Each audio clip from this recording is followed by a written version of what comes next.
नाज़िन तंगवाणी के ॻोठ इलाहाबाद में पीअण जे साफ़ पानी जो सख़्त बहरान पैदा थी वियो आहे, जॾहिं त ज़रई पानी भी अणलभ आहे, जंहिं करे ॻोठाणा सरापा एहतिजाज आहिनि। तफ़सील ॾिसूं था अता हसन मलिक जी इन रिपोर्ट में। तंगवाणी भरसा ॻोठ इलाहाबाद में ॻोठाणा फटी शाह जे पानी खोट खिलाफ ॻोठाणा एहतिजाज करे अचो तो ॻोठाणा सां ॻाल्हि ॿोल कयूं, जो छा चवण आहे। इलाहाबाद जे नाले ते ॻोठ आहे। असांखे दुश्वारियूं आहिनि, हिकु दुश्वारी न आहे जो असां बयानु कयूं। पीअण जो पानी अड़लब आहे, माल मता मरी वियो आहे, सभु नुक़सान थी वियो आहे।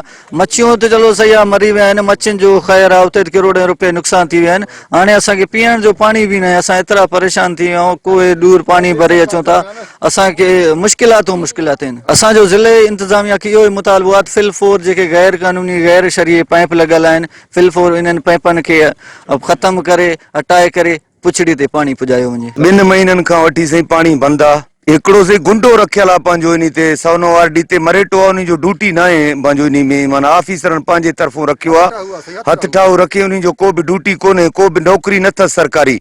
ईअं माना हिकिड़ो चंदाखोर रखियल आहे जेको भत्तो वठी 24 कलाकनि जे लाइ पानी ॾेई पुछड़ी ते न पुॼंदो आहे, रस्ते में गुम थी वेंदो आहे। इहो हालत आहे, ज़ुल्म हालत आहे सही। छा जो हालत आहे, नमाज़ पढ़ूं था सभु रोइनि था। हा, झटो बि हणनि था, गरम पानी कढनि था, जवरा किनो पानी आहे किनो कढनि था। सर तकलीफ़ ॾाढो घणो आहे, न पानी पीअण जो जर बि कोड़ो आहे। अच्छा जी सर।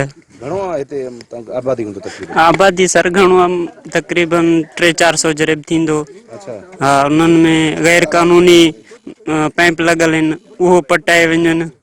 असांखे पानी पुछड़ी ते न आहे, तकलीफ़ ॾाढो घणो आहे सर। कुल उन्हनि चयो आहे विज़िट कयो आहे त कार्रवाई थींदो इंशाअल्लाह। सफ़र असांजो बिल्कुलु ॾाढो तकलीफ़ में आहियूं। कुल असां दरख़्वास्त कयूं था, हाणे चवनि था असां कार्रवाई कंदासीं। वरी बि असांजो उन्हनि खे अपील आहे त महिरबानी करे कानूनी कार्रवाई कराया वञनि ऐं जेके गैर कानूनी पाइप लॻल आहिनि इन्हनि खे बंदि कयो वञे।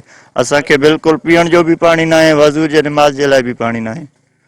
कैमरामैन टीम सां गॾु अता हुसन मलिक, मेहरान टीवी, तंगवाणी।